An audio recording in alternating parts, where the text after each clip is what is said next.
বাংলাদেশ নতুন বাংলাদেশ পেয়েছি ২৪ সালে।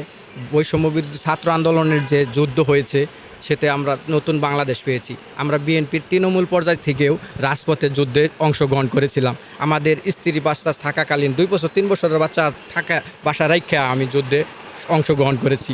বাড়িতে বলে আসছি আমি মনে হয় আর ফিরবো না, আমার জন্য দোয়া করো। এইরকম কথাবার্তা বললেও আমরা তৃণমূল পর্যায় থেকে রাজপথে ছিলাম। আজকে নতুন বাংলাদেশে আমি মনে করি না যে বিরোধী কোনো দল আছে, কারণ আমরা একসাথে যুদ্ধ করে স্বৈরাচার পতন করেছি।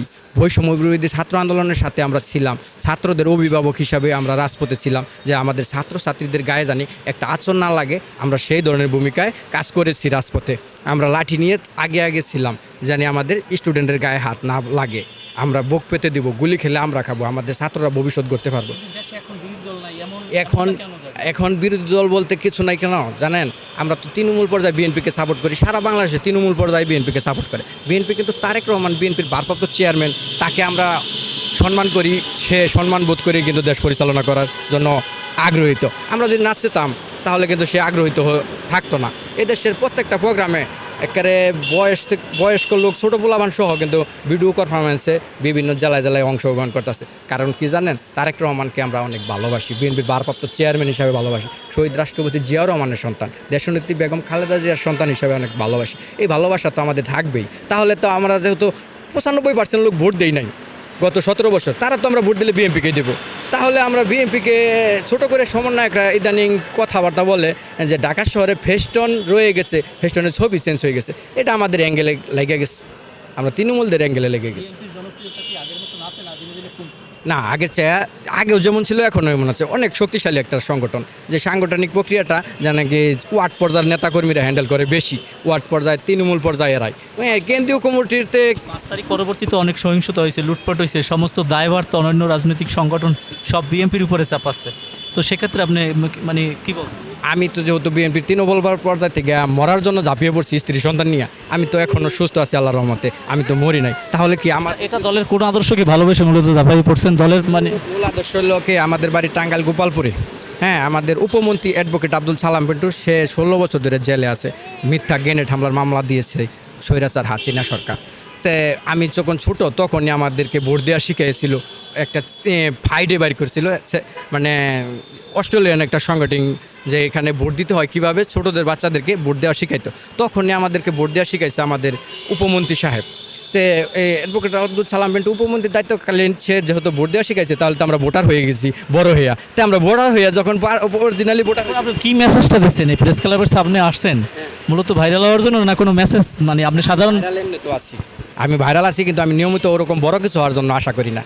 আমার একটা ভিডিও আছে কি, স্ত্রী সন্তান নিয়ে মরে যাওয়ার জন্য প্রস্তুত, একটা ভোটের জন্য তত্ত্বাবধায়ক সরকার আদায় করার জন্য যদি স্ত্রী সন্তান নিয়ে রাজপথে মরে যেতে হয়, আমি মরার জন্য প্রস্তুত ছিলাম।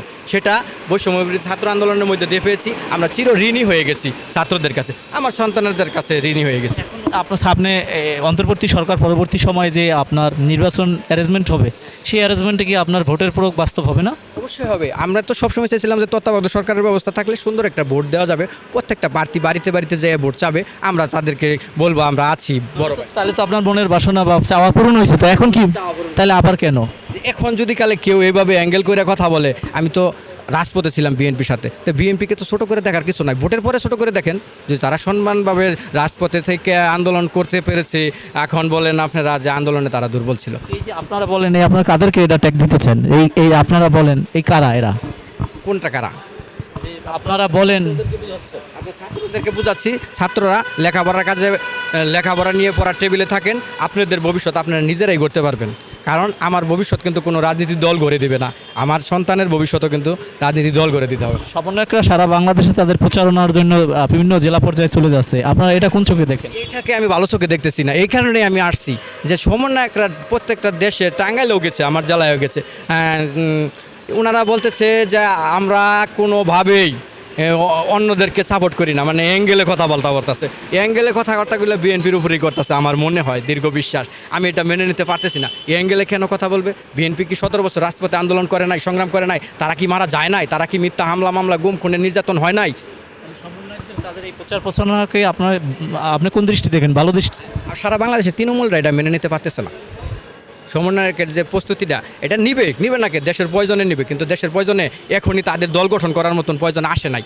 কারণ তারা সবেমাত্র একটা সাংগঠনিক পদে আসছে, যে একটা বড় পর্যায়ে আছে, কিন্তু এটা ধরে রাখতে কি আপনার বিএনপি সমর্থিত একজন কর্মী হিসাবে কি আপনার এই কথা, না সাধারণ জনতার কাতারে দাঁড়িয়ে এই বিবৃতি দিতে চাচ্ছে? সাধারণ জনতার কাতারে এই বিবৃতিটা সমন্বয়করা তো আমাদের তুলনায় জন্য তো মূলত বিএনপি সমর্থিত মানুষ, তাহলে আপনার তো সাধারণ বলি তাহলে তো মেনে নেবে না তারা। আমি বিএনপির কর্মী হিসেবে বলি, সারা বাংলাদেশের 95% লোক বিএনপির তৃণমূল কর্মী, তাই বিএনপির তৃণমূল কর্মীদেরকে কেউ নিয়ে যেতে পারবেন না অন্য দলে ইনশাআল্লাহ। কারণ আল্লাহর রহমতে দল টিকিয়ে রাখছি আমরা তৃণমূল পর্যায়ে, আল্লাহর রহমতে আমরা ভোট দিয়ে তৃণমূল পর্যায় থেকে তাদেরকে সংসদে পাঠানোর চিন্তা ভাবনা করছি। সর্বশেষ কি বার্তা দিতে চান এক কথায়?